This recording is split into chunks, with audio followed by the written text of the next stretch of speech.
If you have a favorite sports team, you know how exhilarating it is to watch them play. Many people love their team so much that they only cheer for their team.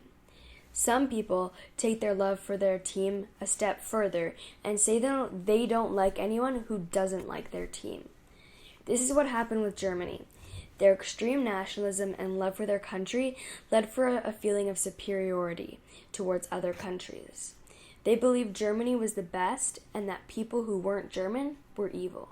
Looking at a map now, we know that Germany is its own country, but it hasn't always been that way. In this video, we'll be looking into German nationalism and how it contributed to German history. Nationalism is the idea that one's country is superior to that of anyone else's. This ideology can inspire change, but it can also come with many negative consequences. For example, nationalism is the main cause of the unification of Germany, but it also created multiple different wars. In 1815, after the fall of the Holy Roman Empire, the German Confederation was created. The Confederation was a group of 39 German-speaking states established by the Congress of Vienna. Although the German Confederation was in place, many of these states remained independent. The Confederation included parts of Prussia and Austria, where many German-speaking people resided. Their shared culture, experiences, and language created a growth in nationalism and the desire to unify German-speaking states. German nationalists wanted change, but who created this change? This is when King Wilhelm I and Otto von Bismarck come into play. In 1861, King Wilhelm I became the King of Prussia. With him, he brought many nationalistic ideologies. He wanted to create a unified country called Germany under Prussian rule. Wilhelm, along with many other German nationalists, wanted Germany to include only German-speaking people and people that followed German religion. He knew he couldn't do this on his own, so in 1862, he appointed Otto von Bismarck. Bismarck's approach was that Prussia's borders would not be secured through speeches and resolutions, but by iron and blood. Bismarck knew in order to unify Germany, there would need to be war.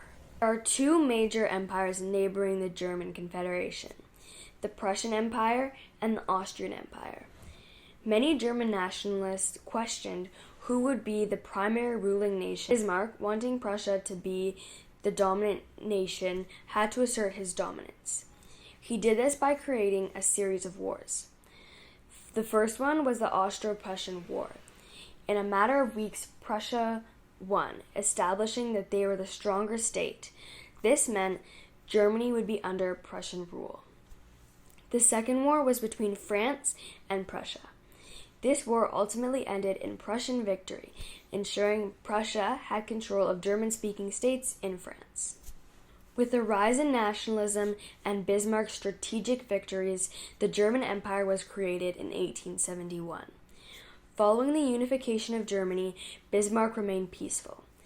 He threw out his idea of blood and iron, and he created a power balance in Europe. This allowed Germany to establish its borders without becoming too powerful. It wasn't until 1890, when King Wilhelm II fired Bismarck, that the power balance was disrupted. Wilhelm II's growing nationalism inspired him to gain more territory, and Bismarck did not share that view. The government's want for more would eventually be a cause to World War I. Nearing the start of World War I, German military was rapidly growing and intensifying. Along with that, nationalism was also increasing. Each country was trying to prove their dominance, and Germany was no exception. With their new improvements, Germany viewed themselves as a superior nation. After the assassination of Franz Ferdinand, an immediate cause to World War I, Austria-Hungary declared war on Serbia.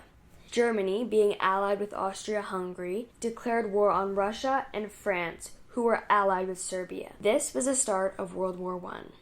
Ultimately, Germany lost the war, forcing them to sign the Treaty of Versailles. With signing the treaty, Germany agreed to take full responsibility for the war, reduce their military, pay significant amounts of money, and give up large amounts of land.